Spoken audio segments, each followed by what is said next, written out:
Chapter 6. Hypnotic Rhythm Q. What is this mysterious law through which you take permanent control of people's bodies even before you take over their souls?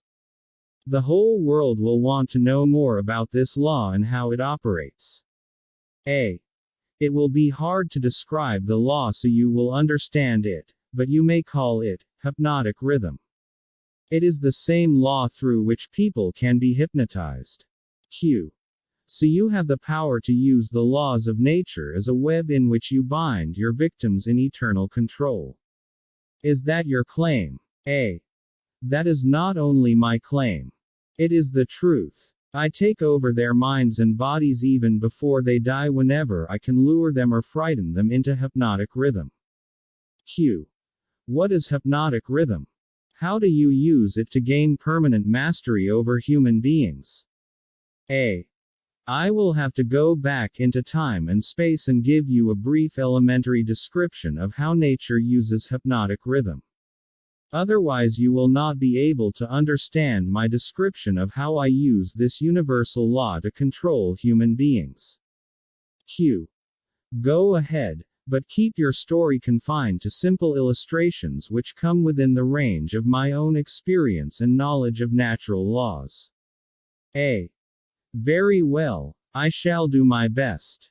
You, of course, know that nature maintains a perfect balance between all the elements and all the energy in the universe. You can see that the stars and the planets move with perfect precision, each one keeping its own place in time and space. You can see that the seasons of the year come and go with perfect regularity. You can see that an oak tree grows from an acorn and a pine grows from the seed of its ancestor. An acorn never produces a pine and a pine seed never produces an oak.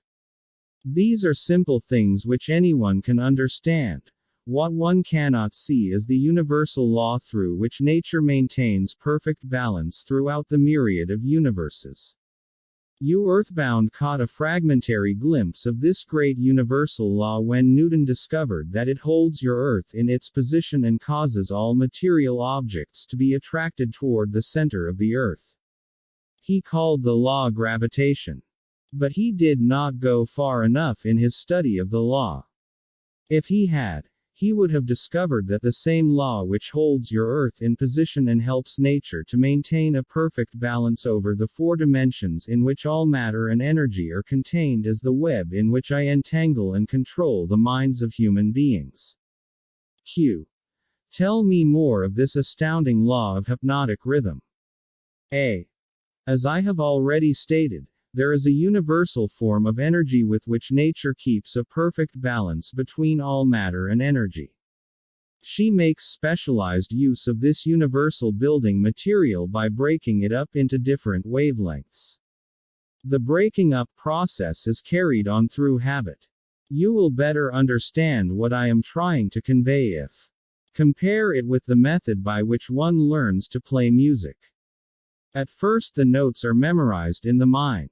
Then they are related to one another through melody and rhythm. By repetition the melody and rhythm become fixed in the mind. Observe how relentlessly the musician must repeat a tune before he masters it. Through repetition the musical notes blend and then you have music. Any impulse of thought that the mind repeats over and over through habit forms an organized rhythm. Undesirable habits can be broken. They must be broken before they assume the proportions of rhythm. Are you following me? Q. Yes. A. Well, to continue, rhythm is the last stage of habit. Any thought or physical movement which is repeated over and over through the principle of habit finally reaches the proportion of rhythm. Then the habit cannot be broken because nature takes it over and makes it permanent. It is something like a whirlpool in water. An object may keep floating indefinitely unless it is caught in a whirlpool. Then it is carried round and round but it cannot escape. The energy with which people think may be compared with water in a river. Q. So this is the way in which you take control of the minds of people, is it? A. Yes. All I have to do to gain control over any mind is to induce its owner to drift. Q. Am I to understand that the habit of drifting is the major danger through which people lose their prerogative or privilege of thinking their own thoughts and shaping their own earthly destinations? A. That and much more. Drifting is also the habit through which I take over their souls after they give up their physical bodies. Q. Then the only way a human being can be saved from eternal annihilation is by maintaining control over his own mind while he is on this earth. Is that true? A. You have stated the truth perfectly. Those who control and use their own minds escape my web. I get all the others as not to rally as the sun sets in the west. Says the devil. Those who control and use their own minds escape my web. Q. Is that all there is to the business of being saved from eternal annihilation? Doesn't what you call your opposition have anything to do with saving people? A. I can see that you do think very deeply. My opposition, the power you earthbound call God, has everything to do with the salvation of people from eternal annihilation, and for that reason it is my opposition who provides every human being with the privilege of using his own mind. If you use that power by maintaining control over your own mind, you become a part of it when you give up your physical body. If you neglect to use it, then I have the privilege of taking advantage of the neglect through the law of hypnotic rhythm. Q. How much of a person do you take over when you gain control of him? A. Everything that is left after he ceases to control and use his own mind. Q. In other words, when you gain control of a person you take over all there is of his individuality up to the time that he quits using his own mind. Is that correct? A. That is how I operate. Q. What do you do with people whom you control before death? Of what good are they to you while they live? A. I use them, or what is left of them after I take charge, as propagandists to help me prepare the minds of others to drift. Q. You not only fool people into destroying their power to control their own minds, but you use them to help you trap others. A. Yes, I let no opportunity get away from me. Q. Let us come back to the subject of hypnotic rhythm. Tell me more of how this law works.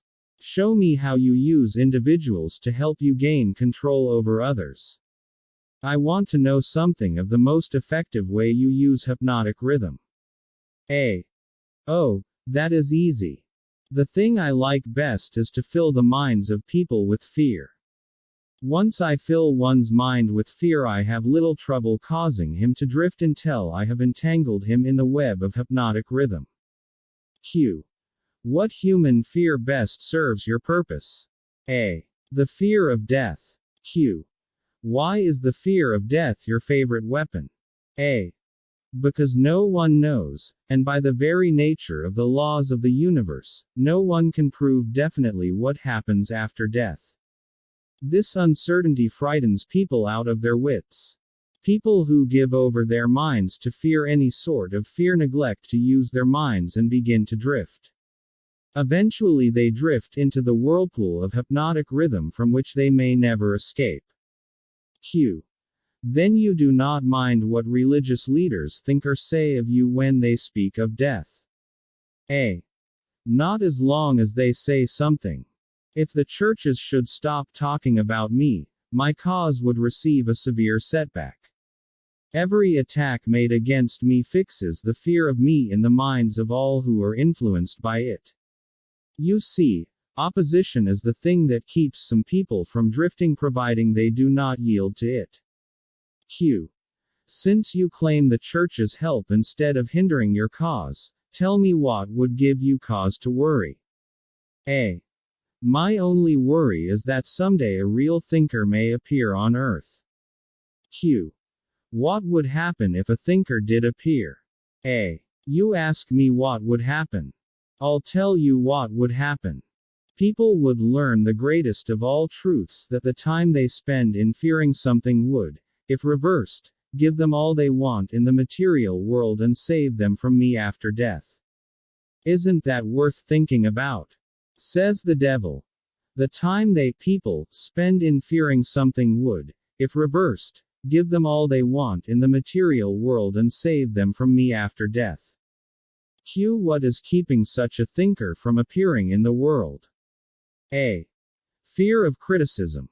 It may interest you to know that the fear of criticism is the only effective weapon I have with which to whip you. If you were not afraid to publish this confession after you wring it from me, I would lose my earthly kingdom. Q. And if I did surprise you and publish it, how long would it be until you lost your kingdom? A. Just long enough for one generation of children to grow into understanding. You cannot take the adults from me. I have them too securely sewed up. But if you published this confession, it would be sufficient to keep me from gaining control of the yet unborn and those who have not yet reached the age of reason. You wouldn't dare publish what I have told you about the religious leaders. They would crucify you. Q. I thought the savage practice of crucifixion went out of style 2,000 years ago. A. I don't mean crucifixion on a cross.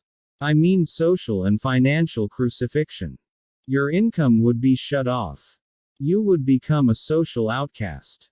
Religious leaders and their followers alike would treat you with scorn. Q. Suppose I should choose to throw in my lot with the select few who make a pretense of using their own minds rather than fear the masses who do not, the masses of whom you claim 98%. A. If you have courage enough to do this, you will crimp my style. A chill ran down my spine when I first read this, since circumstances did indeed prevent this manuscript, written in 1938, from being published until now, well after Hill's death in 1970. Was the delayed publication of the work truly caused by his wife's fear of criticism, and concern over the reaction of religious leaders and public school advocates, or was it due to the work of the devil himself? And now, the family and the foundation have decided it is time to share the manuscript with the world. Shall we heed Hill's wisdom, discover our other selves, and take control of our own minds, reclaiming our destiny? Q. Why do you lay claim to no scientist? Don't you like scientists? A. Oh yes, I like all people well enough, but true scientists are out of my reach. Q. Why? A. Because they think for themselves and spend their time studying natural laws.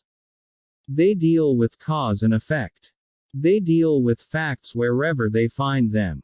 But do not make the mistake of believing scientists have no religion. They have a very definite religion. Q.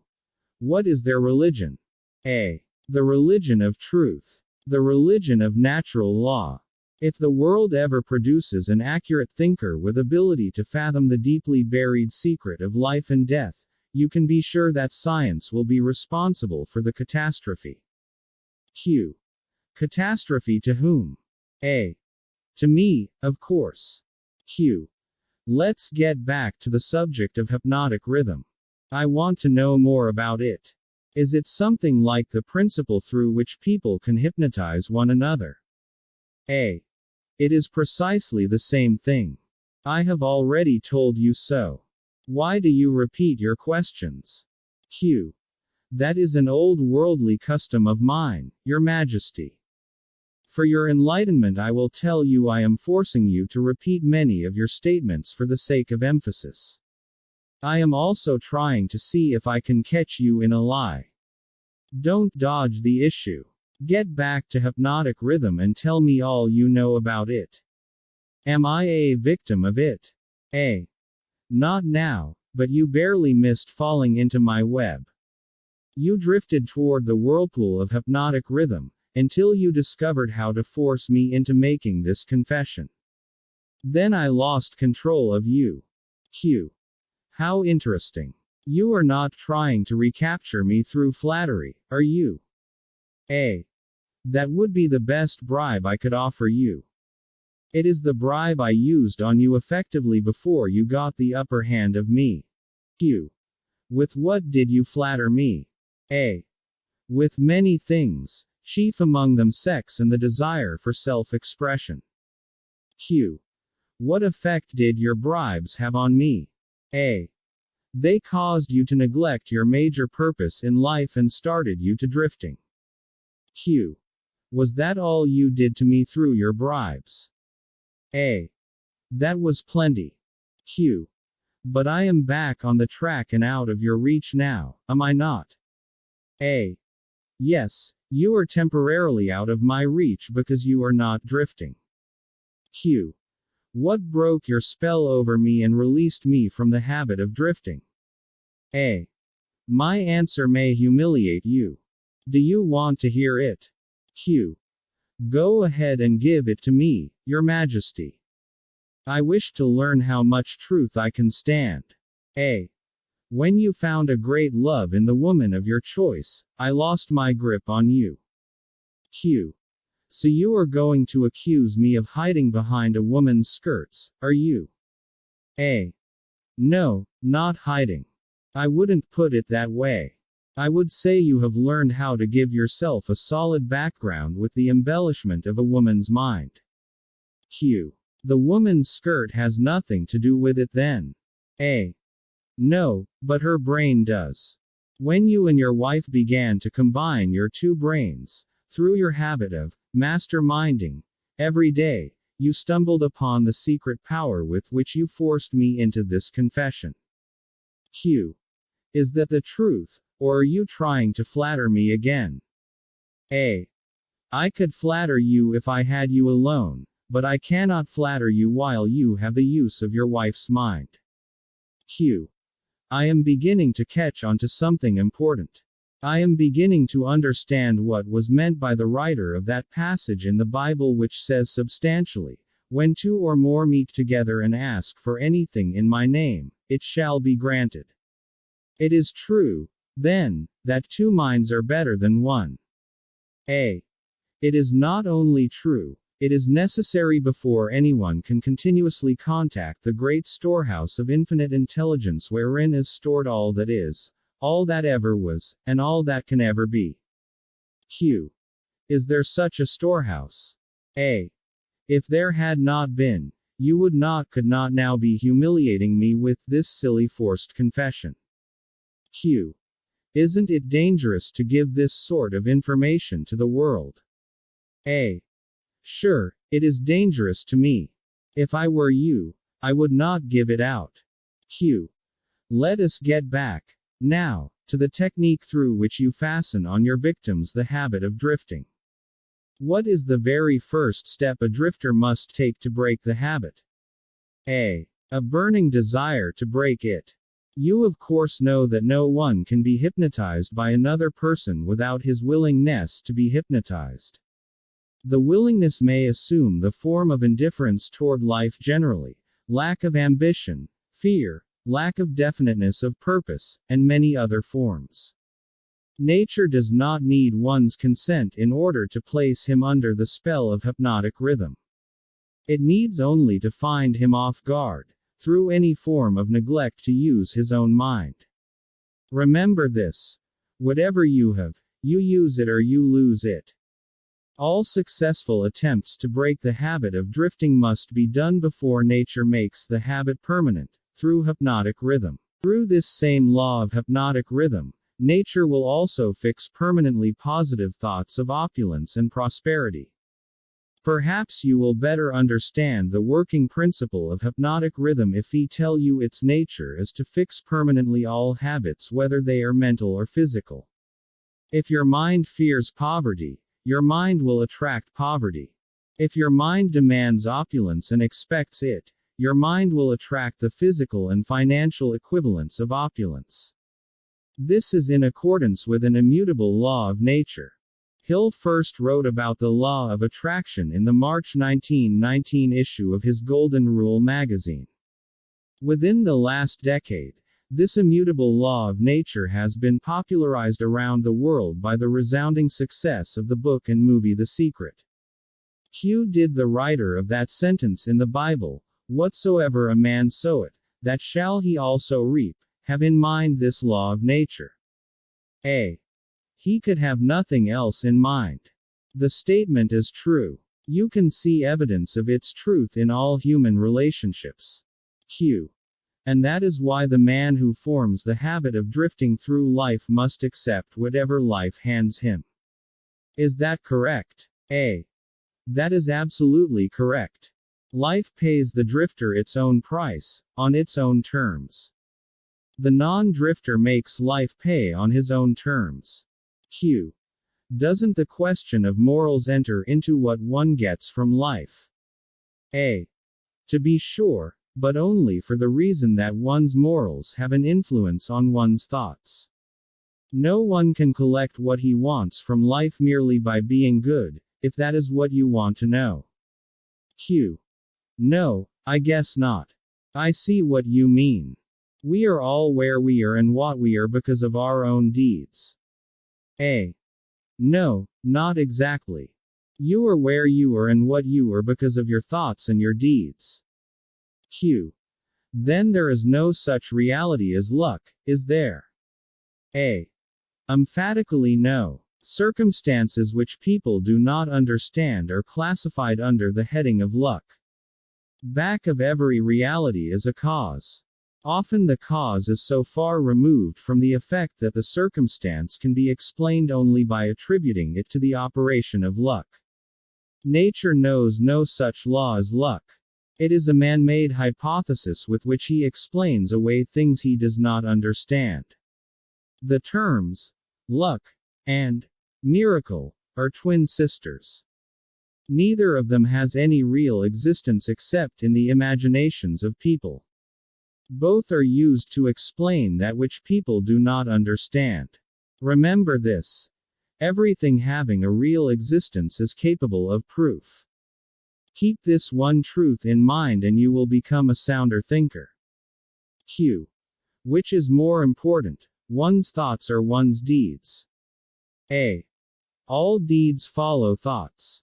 There can be no deeds without their having first been patterned in thought. Moreover, all thoughts have a tendency to clothe themselves in their physical counterpart. One's dominating thoughts, that is, the thoughts one mixes with the emotions, desire, hope, faith, fear, hate, greed, enthusiasm, not only have a tendency to clothe themselves in their physical equivalent, but they are bound to do so. Q. That reminds me to ask you to tell me more about yourself. Where, in addition to the minds of people, do you dwell and operate? A. I operate wherever there is something I can control and appropriate. I have already told you I am the negative portion of the electron of matter. I am the explosion in lightning. I am the pain in disease and physical suffering. I am the unseen general in warfare. I am the unknown commissioner of poverty and famine. I am the executioner extraordinaire at death. I am the inspirer of lust after the flesh. I am the creator of jealousy and envy and greed. I am the instigator of fear. I am the genius who converts the achievements of men of science into instruments of death. I am the destroyer of harmony in all manner of human relationships. I am the antithesis of justice. I am the driving force in all immorality. I am the stalemate of all good. I am anxiety, suspense, superstition, and insanity. I am the destroyer of hope and faith. I am the inspirer of destructive gossip and scandal. I am the discourager of free and independent thought. In brief, I am the creator of all forms of human misery, the instigator of discouragement and disappointment. Q. Lust and you do not call that cold and cruel. A. I call that definite and dependable. The world depression broke up the habits of men everywhere and redistributed the sources of opportunity in all walks of life on an unprecedented scale. The drifter's pet alibi, with which he tries to explain away his undesirable position, is his cry that the world has run dry of opportunities. Non-drifters do not wait for opportunity to be placed in their way. They create opportunity to fit their desires and demands of life. Hill speaks of the great opportunities that arose during the Great Depression and the fortunes that were made by those who seized those opportunities. I believe that Hill would say the same thing in our own day. Many opportunities exist today because of the economic turmoil. Will you seize one and create your own opportunity to fit your desires and demands of life? Q. Are non-drifters smart enough to avoid the influence of hypnotic rhythm? A. No one is smart enough to dodge the influence of hypnotic rhythm. One could just as easily avoid the influence of the law of gravity. The law of hypnotic rhythm fixes permanently the dominating thoughts of men, whether they be drifters or non-drifters. There is no reason why a non-drifter would want to avoid the influence of hypnotic rhythm, because that law is favorable to him. It helps him convert his dominating aims, plans, and purposes into their physical replicas. It fixes his habits of thought and makes them permanent. Only the drifter would wish to dodge the influence of hypnotic rhythm. Q. For the better portion of my adult life I have been a drifter. How did I manage to escape being swept into the whirlpool of hypnotic rhythm? A. You haven't escaped. The major portion of your dominating thoughts and desires, since you reached adulthood, has been a well-defined, definite desire to understand all the potentialities of the mind. You may have drifted on thoughts of lesser importance, but you did not drift in connection with this desire. Because you did not drift, you are now recording a document which gives you exactly what your dominating thoughts demanded of life. Q. Why doesn't your opposition use hypnotic rhythm to make permanent one's higher thoughts and nobler deeds? Why does your opposition permit you to use this stupendous force as a means of entangling people in a web of evil spun by their own thoughts and deeds? Why does your opposition not outwit you by binding people with thoughts which build and lift them above your influence? A. The law of hypnotic rhythm is available to all who will use it. I make use of it more effectively than does my opposition because I offer people more attractive bribes to think my sort of thoughts and indulge in my sort of deeds. Q. In other words, you control people by making negative thinking and destructive deeds pleasing to them. Is that correct? A. That is the idea, exactly.